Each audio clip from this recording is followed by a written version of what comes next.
거죠. 제가 오늘은 사사기 1장을 마무리하려고 해서 본문을 조금 길게 잡아서요. 읽기는 34절로 36절 마지막 3절 같이 읽고요. 나머지는 제가 설교하면서 오늘 본문의 말씀들을 좀 짚어나가도록 하겠습니다. 사사기 오늘 두 번째 시간인데요. 1장 34절로 36절의 말씀, 우리 그렇게 길지 않으니까 한 목소리로요. 우리 3절 같이 읽도록 할까요? 읽겠습니다. 아모리 족속이 단 자손을 산지로 몰아넣고 골짜기에 내려오기를 용납하지 아니하였으며 결심하고 헤레스 산과 아얄론과 사알빔에 거주하였더니 요셉의 가문에 힘이 강성하며 아모리 족속이 마침내는 노역을 하였으며 아모리 족속의 경계는 아그라빔 비탈의 바위부터 위쪽이었더라. 아멘. 지난주 우리는 사사기 강해를 시작하면서 두 가지를 살펴보았습니다. 첫째, 어찌하여 불순종했음에도 불구하고 그 유다 지파는 승리를 거둘 수 있었는가 였습니다. 자, 그것은 유다 지파의 행함 이전에 이미 하나님께서 그들에게 말씀하신 소위 언약, 약속이 있었기 때문이었죠.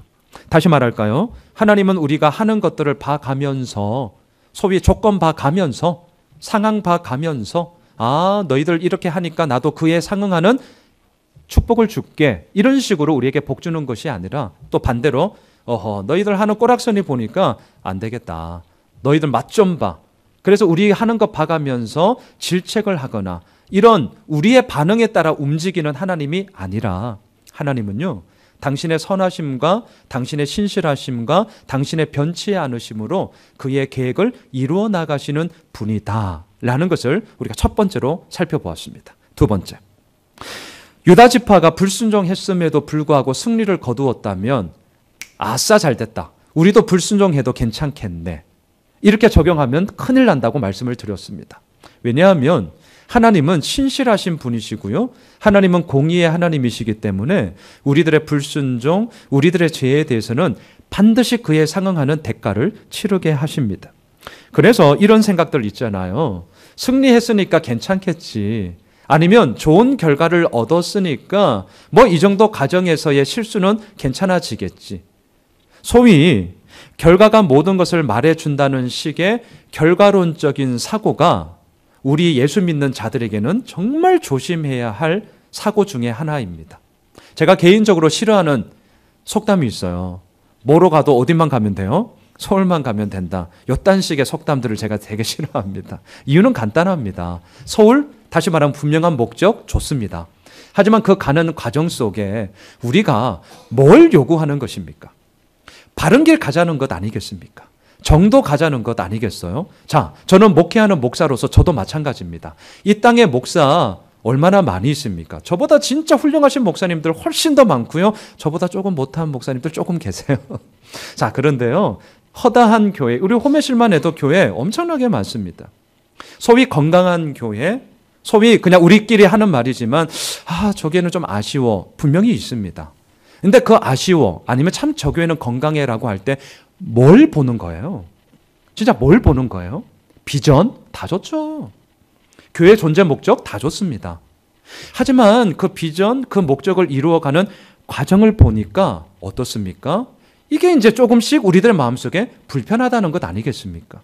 우리 교회도 마찬가지입니다. 우리 교회 완전하지 않습니다. 완벽하지 않습니다. 하지만 몸부림쳐 보자는 거죠. 이제 갓 시작하는 교회로서 진짜 하나님께서만이 우리들의 모든 것이다 라는 그 믿음의 분명함을 우리가 이루어 나가는 과정 속에서 함께 맛보면서 함께 나아가 보자, 그 정신 가지고 우리가 계속 나아가는 것 아닙니까? 그리하여 사사기의 성경 기자는 지난주 그 하나님의 하나님 되심을 이방인의 왕 아도니 베섹의 입술을 통해서 이렇게 말했습니다. 하나님은 내가 행한 대로 반드시 갚으시는 분이다 라고 지난주 우리가 본 본문에 그렇게 하나님의 하나님 되심을 얘기했죠.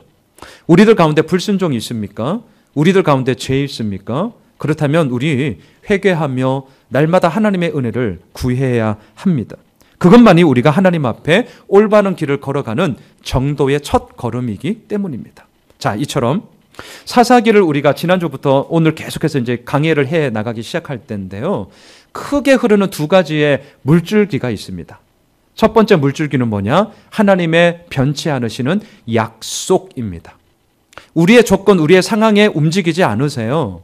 하나님의 변치 않으심, 하나님의 신실하심으로 말미암아 당신의 약속은 이스라엘 가운데 계속해서 성취되어져 갑니다. 두 번째, 흐르는 물줄기는 뭐냐? 그 약속에 대한 이스라엘 백성들의 태도입니다. 늘 순종하면 참 좋겠지만 불순종합니다. 물론 그 가운데 순종할 때도 있습니다. 자, 이처럼 계속해서 사사기 말씀이 끝날 때까지 이 두 개의 물줄기는 흘러갑니다. 이 두 개의 물줄기가 흘러가면서 우리들로 하여금 긴장을 일으킵니다. 그리고 그 긴장 속에, 그 텐션 속에 하나님께서는 우리들에게 말씀하시고자 하는 메시지가 들어 있습니다. 오늘 본문도 마찬가지인데요. 자, 8절로 10절을 보겠습니다. 유다 지파가 불순종하고 있는데도 이 8절로 10절을 보면 승승장구하고 있는데요. 우리 같이 읽어봅시다. 시작. 유다 자손이 예루살렘을 쳐서 점령하여 칼날로 치고 그 성을 불살랐으며 그 후에 유다 자손이 내려가서 산지와 남방과 평지에 거주하는 가나안 족속과 싸웠고 유다가 또 가서 헤브론에 거주하는 가나안 족속을 쳐서 세세와 아히만과 달메를 죽였더라. 헤브론의 본 이름은 기럇 아르바였더라. 자, 유다 지파가 계속 승리를 하고 있다라고 지금 8절로 10절이 기록하고 있습니다. 이유가 뭡니까? 능력이 많아서? 아니면 무기가 좋아서? 아니면 이들이 더 용감해서? 이런 게 아니라는 거예요. 자, 8절로 10절 속에 우리가 봐야 되는 것이 있는데 유다 지파의 승리의 원인이 뭐냐? 그것은 하나님의 신실하시고 변치 않으신 하나님의 약속이 있었기 때문이다라는 것을 성경 기자가 우리들로 하여금 보게 합니다. 지난주 본문이었는데 1장 2절을 다시 한번 보십시오. 1장 2절 우리 같이 한번 읽어볼까요? 1장 2절입니다. 시작. 여호와께서 이르시되 유다가 올라갈지니라 보라 내가 이 땅을 그의 손에 넘겨주었노라 하시니라. 자, 이 구절을 통해서 우리가 진짜 반드시 봐야 될 것이 있습니다. 지금 1장 2절에서 보라 이렇게 얘기하죠. 보라, 히브리어로 힘내라는 단어입니다. 이 말은 언제 쓰느냐? 앞으로 하게 될 말이 진짜 중요해. 너희들 내가 지금부터 하는 말 반드시 잘 들어야 된다. 너희들 마음에 새겨야 된다. 이게 너희들의 인생에 너무나도 큰 힘이 될 거야. 라는 일종의 선언을 하기 전에 힘내, 우리말로 바꾸면 보라 라고 얘기를 합니다. 자, 그렇다면 하나님께서 보라 이렇게 얘기하고 나서 뒤에 보세요. 가장 먼저 하신 말씀이 무엇입니까? 내가 이 땅을 그의 손에 넘겨주었노라. 승리를 주시겠다는 하나님의 약속을 이미 유다 지파 가운데 선언하셨다는 것이죠. 자, 그렇다면 오늘 본문 8절로 10절까지 다시금 오셔서 유다 지파가 승승장구하고 있는데 이 승리의 이야기 속에 우리는 뭘 봐야 하냐는 거야. 뭘 보시겠습니까? 와, 진짜 좋겠다. 전쟁하는데 계속해서 승리하니까 와, 이런 승리의 기쁨 나도 좀 가졌으면 좋겠다. 단지 이걸 보라는 겁니까? 아니요. 아니면 이들이 행했던 군사적인 전략과 전술이 도대체 뭘 써먹었길래 이렇게 전쟁에서 승리하게 됐지? 이걸 배우라는 것입니까? 아니요. 이들이 더 용맹했기 때문에, 이들이 가지고 있던 무기가 더 뛰어났기 때문에? 아니요. 그런 거 아니에요. 자, 지금 사사기를 기록하고 있는 성경 기자가 8절로 10절까지 승승장구하고 있는 유다 지파의 승리 속에 우리가 진짜 봐야 한다는 게 있다는 거예요. 그게 뭡니까? 바로 하나님의 약속이 얼마나 분명하냐. 하나님의 약속이 얼마나 선명한 현실이 되느냐. 이걸 보라는 거죠. 여러분, 이러한 구절을 통해서 우리가 진짜 봐야 할 것을 봐야 합니다. 다시 말씀드립니다. 하나님의 약속과 하나님의 언약은 우리들에게 너무나도 분명한 현실이 되는 줄 믿습니다. 사랑하는 성도 여러분, 우리들의 삶을 지금까지 한번 돌아다 보십시오. 소위 상황이 만든 현실이 있고요, 약속이 만드는 현실이 있습니다. 자, 상황이 만드는 현실이란 무엇일까요? 우리 다들 그렇게 살아갑니다. 뭐죠? 조건 봐가면서, 상황 봐가면서, 아니 내가 지금 처해 있는 상황이 이 정도인데 어떻게 감히 그런 일들을 할 수 있어? 아이고, 그건 말도 안 돼. 물론 그럴 때 있습니다. 그럴 때 있어요. 하지만 그 마음이 이미 그냥 다 나에게 답이 되어버리는 그 순간 하나님의 약속은 너무나 희미하게 되어져 버리더라는 거죠. 상황과 조건에 의해서 만들어지는 현실은 우리들에게 늘 두려워 하게 합니다. 불안해요. 염려로 가득 찹니다. 걱정합니다. 이유는 간단합니다. 우리들의 삶의 중심이 상황 봐가면서 조건 봐가면서 그렇게 시시때때로 변할 수밖에 없는 가시적인 것에 중심을 떡하니 두고 있으니 어찌 불안하지 않을 수 있겠어요? 어찌 걱정이 되지 않을 수 있겠습니까? 자, 반면 약속이 만드는 현실이 있습니다. 저는 늘 이것을 이렇게 얘기하는데요. 현실의 두터운 장벽이 떡하니 가로막을 때가 있습니다. 정말 미칠 때가 있습니다. 내가 전혀 생각하지 못했던 일들로 말미암아 마음에 답답함이 있습니다. 그런데 약속이 만드는 현실은 너무나도 놀랍게도 우리들로 하여금 딱 삶을 되돌아봤을 때 뭘 깨닫게 하는 줄 아세요? 우리 이 자리에 있는 우리 모두의 고백이기도 합니다. 한번 우리의 삶을 돌아보세요. 그때는 진짜 내가 망할 줄 알았거든요. 그때는 그 염려와 고민 속에 이걸 어떻게 풀 수 있어? 이건 진짜 안 돼. 이 자리에도 그런 모든 삶의 역경을 딛고 오늘 이 자리까지 오신 우리 귀한 성도님들이 많이 계셔요. 그때는 정말 안 될 것 같았고 그때는 다 무너질 줄 알았고 그때는 다 망할 줄 알았는데 중요한 게 뭡니까? 오늘 이 시간 하나님을 예배하며 우리가 이 자리에 있다라는 것이죠. 이렇게 있을 수 있는 이유가 뭡니까? 저는 확신합니다. 하나님이 우리와 함께 하시는 줄 믿습니다. 하나님의 그 말씀이 우리를 오늘도 승리로 이끄는 줄 믿습니다.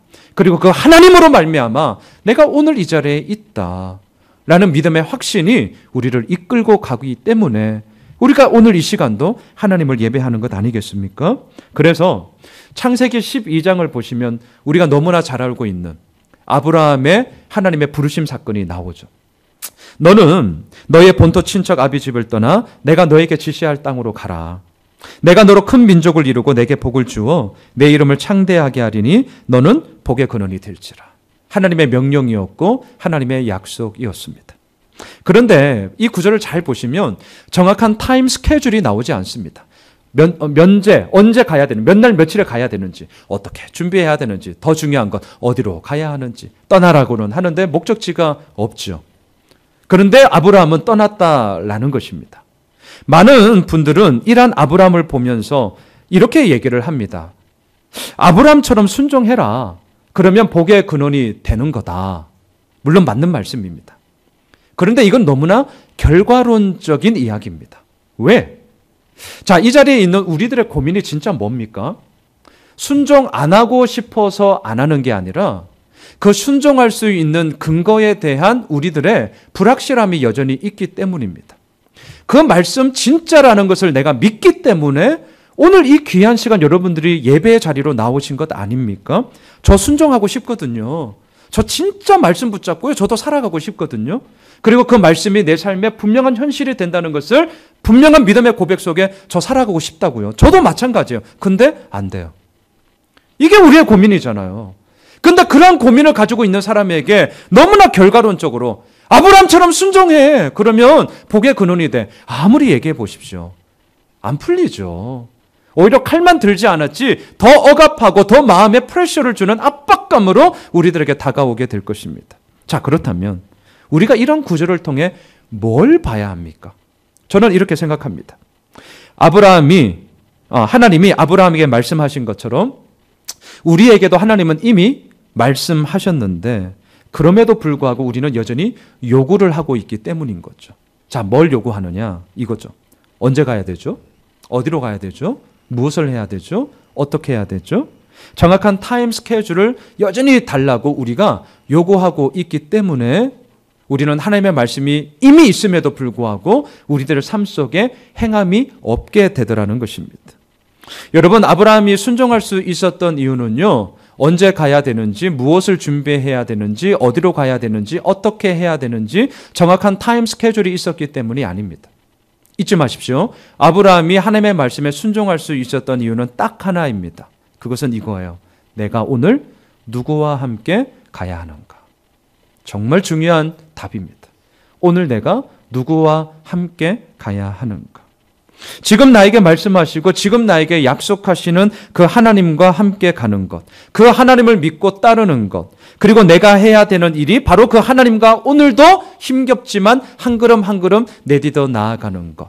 이것이 아브라함에게는 분명했기 때문에 하나님의 약속이 만들어가는 현실을 아브라함을 살 수 있었던 것입니다. 우리도 마찬가지입니다. 하나님이 오늘 우리에게 원하시는 것이 있습니다. 상황과 조건이 만들어가는 현실에 우리가 묻혀서 살아가기를 원치 않으십니다. 하나님의 약속이 만들어가는 현실을 오늘도 우리로 하여금 살아가기를 원하시는 것이죠.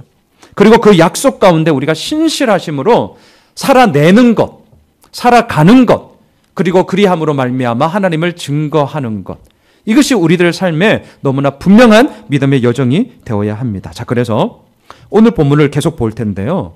유다 지파의 이러한 승리 속에 이제 소위 카메라 렌즈가, 카메라의 초점이 두 집안으로 갑자기 화면이 전환됩니다. 하나는 갈렙 집안이고요. 하나는 모세의 처갓집 식구들의 이야기로 오늘 이 사사기가 갑자기 화면이 바뀌어져요. 자, 먼저 12절로 15절을 보세요. 12절로 15절. 갈렙 가족의 이야기가 갑자기 나옵니다. 같이 읽겠습니다. 시작. 갈렙이 말하기를 기럇 세벨을 쳐서 그것을 점령하는 자에게는 내 딸 악사를 아내로 주리라 하였더니 갈렙의 아우 그나스의 아들인 온니엘이 그것을 점령하였으므로 갈렙이 그의 딸 악사를 그에게 아내로 주었더라. 악사가 출가할 때에 그에게 청하여 자기 아버지에게 밭을 구하자 하고 나귀에서 내림에 갈렙이 묻되 내가 무엇을 원하느냐 하니 이르되 내게 복을 주소서 아버지께서 나를 남방으로 보내시니 샘물도 내게 주소서 하매 갈렙이 윗샘과 아랫샘을 그에게 주었더라. 자, 보세요. 12절에서는 갈렙이 약속합니다. 기럇 세벨을 점령하는 자에게 내 딸 악사를 주겠다. 자, 보세요. 약속이 나와요. 13절. 어떻게 합니까? 갈렙의 조카였던 온니엘이 그 땅을 딱 점령하자 갈렙은 자신이 한 약속을 지킵니다. 그리고 나서 14절, 15절을 보시면 자신의 딸 악사가 신혼살림을 차리게 되는데 그 신혼살림이 어디냐? 남방이에요. 남방. 이건 히브리어로 네게브라는 단어인데 척박한 땅, 메마른 땅이라는 의미를 가지고 있습니다. 자, 척박한 땅, 메마른 땅에 가서 신혼살림을 차려야 하니 뭐가 필요하겠어요? 물이 필요한 거죠. 그래서 물을 달라고 요청하는 이야기가 기록되어져 있습니다. 자, 여기에서 중요한 메시지가 있습니다. 우리가 단지 그냥 이 표면적인 역사적인 갈렙 이야기를 보자는 것이 아니라 사사기 성경 기자는 왜 이 갈렙 가족의 이야기를 지금 이 본문에서 하고 있느냐라는 거죠. 그 이유가 뭐냐는 거예요. 자, 그 이유는 이겁니다. 갈렙, 온니엘, 악사. 이 세 사람을 통해서 하나님께서 원하시는 것이 있다는 거죠. 첫째, 그 약속에 대한 신실함. 두 번째, 그 약속을 붙잡고 그 상황이 어떠하든지 간에 그 모든 말씀에 대한 순종함. 이것이 얼마나 귀하고 얼마나 소중한 것인지를 너희들 봐라. 이게 오늘 본문의 12절로 15절입니다. 근데 여러분 보세요. 이렇게 아무리 옳은 말이라 할지라도 한 번 듣고 사람이 바뀝니까? 두 번 듣고 사람 바뀔까요? 100번 듣고 바뀔까요? 이게 참 쉽지 않습니다. 그래서 오늘 본문 16절을 보시면 이제는 카메라 렌즈가 초점이 어디로 가냐면 갑자기 또 모세 처갓집 식구들로 그 이야기가 확 바뀌어져요. 자, 16절 같이 읽어봅시다. 시작. 모세의 장인은 겐 사람이라 그의 자손이 유다 자손과 함께 종려나무 성읍에서 올라가서 아란 남방의 유다 황무지에 이르러 그 백성 중에 거주하니라. 자, 이들은 모세의 처갓집 식구들입니다. 하지만 중요한 사실, 이스라엘 백성이 아니라 이방인이었다는 사실이죠. 자, 그런데 이 이방인들이 지금 어떻게 하고 있습니까? 종려나무 성읍은 여리고 성을 의미합니다. 자, 그 여리고 성을 지나 어디로 가죠? 16절 뒤에 보시면 아란 남방에 있는 유다 황무지로 갑니다. 자, 황무지 어떤 곳입니까? 말 그대로 아무것도 없어요. 황무지 어떤 곳입니까? 척박한 땅입니다. 황무지 어떤 곳입니까? 생존하기에 너무나 힘겨운 땅입니다. 그런데 그들은 그 유다 황무지로 갔다는 거죠. 왜? 하나님의 약속이 이 겐 사람들에게 분명하게 있었기 때문입니다. 만약에 상황과 조건을 따졌다면 이들은 유다 황무지로 안 가요. 가기 전에 어디가 지금 나옵니까? 종려나무 성읍, 여리고성. 그곳에서 삶의 터전을 놓고 살아가면 훨씬 더 효과적이고 효율적으로 편안한 삶을 살아가는 것 아니겠습니까? 그런데 이들은 그 여리고 성읍에 머물지 않고 아무것도 없는 말 그대로 황무지, 척박한 땅, 아무것도 없는 땅까지 갔다는 거예요. 왜? 그들에게 하나님의 약속이 있었기 때문이라는 것이죠. 자, 저를 보십시오. 지금 사사기 기자가 이 얘기를 우리들에게 하고자 하는 것입니다. 다시 한번 정리할게요. 이스라엘 백성들이요, 당신들은 하나님의 자손이라고 얘기하고 있고 하나님의 선택된 백성이라 얘기하면서 지금 도대체 어떻게 살아가고 있느냐라는 거예요. 모세의 처갓집 식구들 보라는 거예요. 이들은 이스라엘 백성들도 아니고 이방인인데도, 그럼에도 불구하고 이방인도 하나님의 약속이 있다는 믿음의 신실함 속에 아무것도 없는 유다 황무지로 나아가고 있는데, 어찌하여서 당신들은 하나님의 선택된 백성이라고 하면서 이렇게 불순종할 수 있느냐? 어떻게 이럴 수 있느냐? 갈렙 집안을 보라. 갈렙, 온니엘, 악사, 이들은 약속을 했고 그 약속에 대한 신실함으로 반응하고 있는데, 이스라엘 백성들이요, 당신들은 지금 뭐 하고 있느냐? 그 얘기를 하려고 지금 갈렙 집안의 이야기와 모세의 처갓집 식구들의 이야기를 카메라 렌즈가 장면을 확 돌려서 우리들에게 질책하며 외치고 있는 장면인 것이죠. 자, 이쯤 되면 어때요? 알아먹어야죠. 그래도 이쯤 되면 어때요? 회개해야죠. 우리가 잘못했구나. 정말 하나님 아버지 앞에 우리들의 영적인 무능함과 영적인 무질서함이 너무나 형편없이 하나님 앞에 무너져 있었구나. 하나님 죄송합니다. 대각성 집회 열고 하나님 앞에 회개하며 기도해야죠. 자, 그런데 어떻게 하는지를 한번 보시죠. 19절로 가세요. 19절. 자, 이 일 후에 유다 지파는 과연 어떻게 하느냐? 19절입니다. 같이 읽습니다. 시작. 여호와께서 유다와 함께 계셨으므로 그가 산지 주민을 쫓아내었으나 골짜기의 주민들은 철병거가 있으므로 그들을 쫓아내지 못하였으며. 자, 이 짧은 한 절 안에 아주 묘한 기류가 뒤섞여 있습니다. 한번 보십시오. 여호와께서 유다와 함께 계셨으므로, 그래서 어떻게 합니까? 그가 산지 주민을 쫓아내었으나. 오케이, 여기까지는 100점. 오케이. 근데 우리의 불편함이 드는 이야기가 뒤에 나옵니다. 계속 보세요.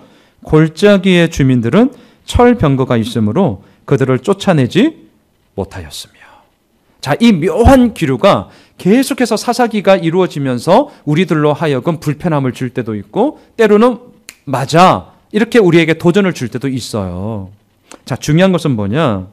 여호와께서 유다와 함께 계셨으므로, 그러면 된 것 아닙니까?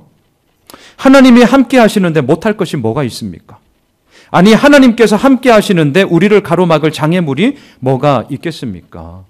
하나님이 함께 하시면 그 어떤 것도 우리를 막지 못할 줄 믿습니다. 하나님이 함께 하시기에 우리가 능치 못할 일이 없는 줄 믿습니다. 정말 하나님의 함께 하심은 우리와 늘 함께하며 그 믿음의 확신을 가지고 오늘도 우리는 그 믿음의 여정을 걸어 나아가는 것이죠. 자, 그런데 유다 지파는 지금 어떻게 하느냐? 산지 주민들은 쫓아내었습니다. 저를 보세요. 산지, 어떤 곳이죠? 말 그대로 산을 개간해서 자신이 사는 동네로 바꾼 곳이에요. 산지. 비옥한 땅이 아닙니다. 산을요, 나무 베고 밭으로 만들기 위해서 끊임없이 개간해야 되는 곳이 산지입니다.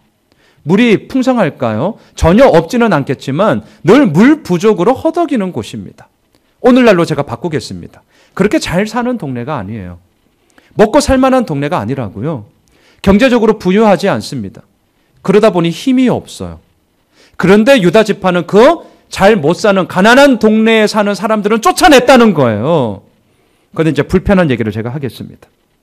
골짜기는 달랐습니다. 골짜기. 자, 우리가 흔히 생각하는 골짜기는 어떤 이미지예요? 협곡. 이런 이미지를 생각하는데 오늘 본문에 나오는 골짜기는 그런 이미지가 아니라 정반대입니다. 물이 있는 곳입니다. 물이 있다는 것은 농경 사회였기 때문에 얼마든지 농사를 지을 수 있었고 추수할 수 있는 곡식이 참 많았던 곳. 다시 말할까요? 먹고 살기에 아주 좋았던 곳. 빵빵하게 자신의 재력을 자랑하는 곳. 오늘날로 말하면 잘 사는 동네. 땅값 비싼 동네. 그거 들어가려면 수십억 있어야 들어가는 동네. 거기가 지금 골짜기예요. 자, 그런데 그 골짜기 주민들은 어떻게 합니까? 쫓아내지 못했다라는 거죠. 저는 여기서 두 가지의 아주 심각하고도 제가 실존적인 질문을 한번 던져보고자 합니다. 첫 번째, 하나님의 함께 하심이 산지에서는 먹히고 골짜기에서는 먹히지 않는가? 어떠세요? 우리 솔직하게, 우리들의 현실의 이야기 속에 산지, 가난한 동네예요.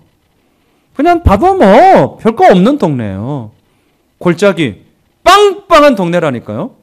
저도 서초동 살았거든요. 좋은 데는 아니었지만 저희 집은 어리어리합니다. 진짜 빵빵한 동네. 근데 그 동네에서는 하나님의 함께 하심이 먹히지 않느냐는 거죠. 물론 성경적인 대답은 뭡니까? 그 어느 곳이라 할지라도 하나님의 함께 하심은 능치 못함이 없다. 분명해요. 분명해. 그렇다면 왜 유다 지파는 골짜기 주민들을 쫓아내지 못한 것입니까? 물론 오늘 보면 19절에 보면 철병거 때문이다라고 하나의 핑곗거리가 나오기는 하지만 진짜 그것 때문일까요? 우리가 이런 거에 속으시면 안 돼요. 진짜 철병거 때문에 못 쫓아냈냐고요? 엄청난 무기가 그들에게 많았기 때문에 못 쫓아냈냐고요? 그런 게 아닙니다. 이들이 쫓아내지 못한 것은 유다 지파가 하나님의 힘을 온전하게 신뢰하지 못했기 때문입니다. 그런데 사람들은 얘기합니다. 저 동네가 너무 잘 살아서요. 저분들에게는 아쉬움이 하나도 없어서요. 저분들에게는 철병거가 있어서요. 감히 어찌 우리가 하겠어요. 그 마음이 우리들 속에 묘한 기류로 흐르고 있는 것 아니겠습니까? 여러분, 우리가 하나님의 축복을 누리지 못하고 하나님을 온 마음과 온 뜻으로 예배하지 못하는 이유는요, 우리에게 힘 없어서 아닙니다. 우리 힘 있어요. 여러분들에게 능력이 있다니까요. 너무 가소평가하지 마십시오. 물론 그렇다고 가대평가할 것도 없습니다. 있는 그대로 우리가 살아가는데 중요한 것은 뭐냐? 오늘도 내가 그 하나님을 온전히 신뢰하지 못함으로 말미암아 나의 연약함이 무엇으로 나오느냐? 저 동네는 철병거가 있어서요. 이런 식으로 나온다는 것이죠. 두 번째. 또 다른 관점에서 제가 질문하겠습니다. 정말 유다 지파는 골짜기 주민들을 쫓아내지 못한 것일까? 아니면 쫓아내지 않은 것일까? 여러분들은 어떻게 생각하십니까? 쫓아내지 못한 거예요? 아니면 쫓아내지 않은 거예요? 얼핏 보면 쫓아내지 못한 것처럼 보이지만 실상은 쫓아내지 않은 것입니다. 왜 쫓아내지 않았느냐? 이유는 간단합니다. 가나안 족속들이 이루어 놓은 이들은 철기 문화입니다. 철병거가 있죠. 철기 문화. 하지만 이스라엘은 여전히 청동기 문화예요. 문화 자체 급이 달라요. 급이. 가나안 땅에 딱 들어갔더니 철기 문화의 그 빵빵한 재력에 이미 이루어 놓은 환경과 조건들이 너무나 좋다 보니까 그것을 그대로 이용해 먹으면 더 효율적이잖아요. 더 효과적이잖아요.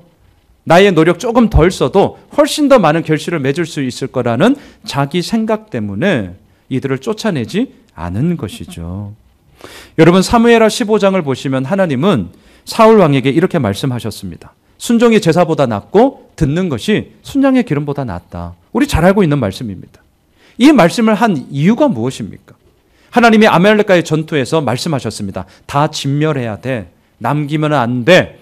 이게 하나님의 명령입니다. 하지만 아말렉과의 전투에서 이기고 난 사울이 보기에 값진 것, 기름진 것, 좋은 것을 남겨두었습니다. 나중에 질책을 받습니다. 그때 뭐라고 합니까? 이거 하나님께 드리려고요. 하지만 그것이 아니었습니다. 그의 속내는 뭡니까? 탐이 났기 때문에. 이것 있으면 내가 얼마든지 이용해 먹을 수 있겠다. 나에게 이익이 되겠다. 라는 자기 생각 때문에 결국 불순종한 것 아닙니까? 오늘 본문에 나오는 유다 지파가 딱 이러합니다. 똑같아요. 왜 이들을 쫓아내지 않았는가? 그것은 아무리 하나님의 말씀이라 할지라도 나에게 이익이 된다면 이 정도는 괜찮겠지. 이 정도는 좀 놔둬도 되는 것 아니야? 라는 이들의 불신앙 때문이었죠. 그리고 이러한 불신앙은 전염병이 되었는데 이 전염병이 확산되기 시작합니다. 무섭게 확산돼요. 자, 그 확산되는 것을 보겠는데 21절로 가보십시오. 이제 다른 지파에게 이 전염병이 퍼지기 시작합니다. 21절 읽읍시다. 시작. 베냐민 자손은 예루살렘에 거주하는 여부수 족속을 쫓아내지 못하였으므로 여부수 족속이 베냐민 자손과 함께 오늘까지 예루살렘에 거주하니라. 이 구절은 베냐민 지파의 무능함을 고발하고 있습니다. 왜냐하면 앞서 우리가 읽었던 8절이 기억나십니까? 유다 지파가 이미 예루살렘을 쳐서 공격했어요. 그리고 8절에 그들을 점령했어요. 그리고 난 이후에 다시금 베냐민 지파가 이 예루살렘을 공격했습니다. 이미 이 예루살렘 한번 꺾였다고요. 아무리 베냐민 지파가 힘이 없다 할지언정 그 꺾였던, 그리고 온 지파 사람들이 집중하고 있는데 그 전쟁을 이기지 못하는 게 말이 됩니까? 이거는 승리가 아니라 실패였습니다. 이뿐만이 아닙니다. 자, 오늘 본문 22절로 26절을 보시면 요셉 가문의 이야기가 나옵니다. 자, 요셉 가문이라 함은 두 아들이 있죠. 므낫세, 에브라임. 다시 말하면 므낫세 지파, 에브라임 지파를 얘기합니다. 이들이 이름도 모르는 가나안 족속의 어떤 한 사람과 약속을 맺습니다. 24절을 보세요. 24절 같이 읽습니다. 시작. 정탐꾼들이 그 성읍에서 한 사람이 나오는 것을 보고 그에게 이르되 청하노니 이 성읍의 입구를 우리에게 보이라. 그리하면 우리가 내게 선대하리라 하며. 자, 이 구절은 자신들에게 주어진 하나님의 약속을 신실하게 믿지 못하는 불순종이었습니다. 이 구절은 불순종이에요. 왜?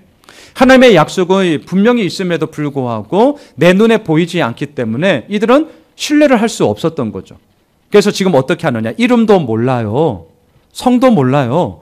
이 사람이 뭐 하는지도 몰라요. 그런데 그냥 가나안 족속의 어느 한 사람을 딱 만나서 그와 약조를 맺습니다. 하나님의 언약이 어디 간 것입니까? 하나님의 약속이 지금 그들 삶 속에 어디에 있는 것입니까? 이거는 온데간데 없고 이름도 모르고 성도 모르고 뭐 하는지도 모르고 그냥 저 동네 어느 한 사람, 그냥 살고 있는 그 사람과 약속을 맺어서 그 약속을 덜컥하고 붙잡고 있더라는 거예요. 이게 누구냐? 에브라임 지파, 므낫세 지파의 연약함이었습니다. 그래서 28절로 가보세요. 결국 어떻게 하는지 보세요. 28절 같이 읽겠습니다. 이스라엘이 강성한 후에야 가나안 족속에게 노역을 시켰고 다 쫓아내지 아니하였더라. 여러분, 만약에 이스라엘 백성들이 처음에는 힘이 없어서 가나안 족속을 쫓아내지 못했다고 칩시다. 가정이에요, 가정. 힘이 없어서 쫓아내지 못했다고 쳐요. 자, 그런데 지금은 어떻습니까? 힘이 생겼어요. 강성해졌어요. 그럼 어떻게 하시렵니까? 쫓아내야죠. 왜? 하나님의 명령이니까. 가나안 족속을 다 진멸하라는 하나님의 말씀하심이 있었기 때문에 힘 세졌으면 쫓아내야죠. 그런데 이들의 현실은 반대였습니다. 힘이 생기면 사람들은 바뀝니다. 화장실 들어가기 전과 들어가고 난 이후가 다르다면서요. 이 지파들도 마찬가지였습니다. 달라졌어요. 어떻게 달라졌죠? 본인들이 하기 싫은 일, 귀찮은 일, 힘든 일 다 시켜 먹습니다. 야, 쟤들을 노예로 삼으면 우리 더 편안하게 살 수 있겠구나라는 자신의 계산에 의해서 하나님의 말씀이 사라져 버리게 된 것입니다. 자, 우리가 계속 보겠는데 29절로 가보세요. 이렇게 쫓아내지 않은 결과가 어떻게 되는 줄 보세요. 29절 같이 읽습니다. 시작. 에브라임이 게셀에 거주하는 가나안 족속을 쫓아내지 못하며 가나안 족속이 게셀에서 그들 중에 거주하였더라. 자, 여기서 그들 중에, 다시 말할게요. 그의 중심 안에라는 뜻입니다. 쫓아내지 않은 가나안 족속들의 영향력이 이제는 이스라엘 백성들의 중심 안으로 점점 더 영향력을 펼쳐나가고 있습니다. 그리고 또한 거주하였더라, 이 말은 가나안 족속들이 웬만해서는 껐떡도 하지 않고 흔들리지 않고 자기의 자리를 떡하니 자리 잡고 있게 되었더라라는 뜻입니다. 더 나가 보실까요? 여기서 무슨 선한 것이 나올 수 있겠습니까? 어찌 온전한 순종이 나올 수 있겠어요? 32절을 보세요. 32절. 더 기가 막히는 일들이 점점 더 벌어지고 있습니다. 32절 읽습니다. 시작. 아셀 족속이 그 땅의 주민 가나안 족속 가운데 거주하였으니 이는 그들을 쫓아내지 못함이었더라. 여러분, 29절과 32절을 대조해서 보시면 주객이 전도되었다는 것을 보게 됩니다. 다시 말할게요. 29절에서는 가나안 족속이 이스라엘 백성들 중에 거주하였더라. 주체가 이스라엘 백성이고 객체가 가나안 족속이에요. 그런데 이게 바뀝니다. 32절을 보시면 바뀌어요. 주체가 누구냐? 그 땅의 주민 가나안 족속 가운데 누가 얹혀 살아요? 이스라엘 지파가.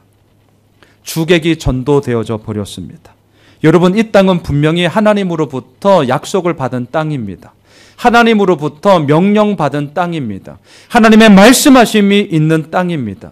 그런데 어떻게 이들이 이제는 주체가 아니라 객체로 쫓겨나게 되었느냐? 이유는 이겁니다.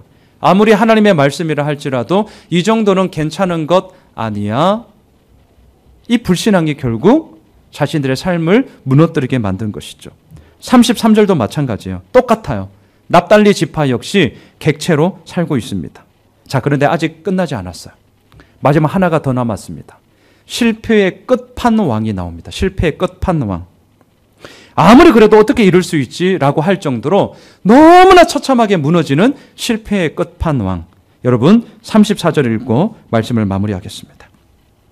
34절 같이 읽겠습니다. 시작. 아모리 족속이 단 자손을 산지로 몰아놓고 골짜기에 내려오기를 용납하지 아니하였으며 하나님이 명령하신 약속의 땅은 고사하고 단 지파는 산지로 쫓겨다녔습니다. 이게 뭡니까? 아무리 하나님의 말씀이라 할지라도 이 정도는 괜찮겠지라는 자기 생각의 불신앙이 얼마나 전염병으로 이스라엘 민족 가운데 퍼졌고 이 퍼짐의 깊이가 주객이 전도되는 것뿐만이 아니라 이제는 단지파, 쫓겨다니는 삶으로 하나님의 약속과는 전혀 거리가 먼 쫓김의 삶으로 그의 삶이 무너져 버렸음을 오늘 이 성경은 우리들에게 얘기하고 있습니다. 말씀을 정리하겠습니다. 하나님과 동행하는 근거를 우리의 계산에 두시면 안 됩니다. 다시요. 우리의 계산에 하나님의 동행하는 근거가 이거구나 저거구나 라고 따지시기 시작하시면 우리의 삶은 어떻게 이루어지느냐? 오늘 처참하게 무너지고 쓰러지고 있는 이스라엘 지파와 똑같게 됩니다. 사랑하는 예수 호미실 가족 여러분, 잊지 마십시오. 하나님은 이미 우리와 함께하고 계십니다. 하나님은 이미 우리에게 말씀하셨어요. 그리고 그 말씀하심이 우리들의 삶 가운데 성취되어져 가고 있습니다. 오늘 우리에게도 필요한 것은 뭐냐? 정확한 타임 스케줄을 요구하는 게 아닙니다. 오늘 우리에게 필요한 것은 뭐냐? 그 말씀하시는 하나님이 나와 함께 하시기에 나는 그 하나님과 오늘도 함께 간다 라는 믿음의 고백으로 오늘 내 삶을 내딛어 나아가는 것입니다. 바라기는 하나님의 약속이 이끌어가는 현실을 살아갑시다. 하나님의 명령이 이루어지는 현실을 오늘도 살아냅시다. 그리고 그 속에서 하나님께서 얼마나 분명하고 얼마나 선명한 분인지를 함께 고백하며 증거해 나가는 저희들 모두가 되시길 주님의 이름으로 축원합니다.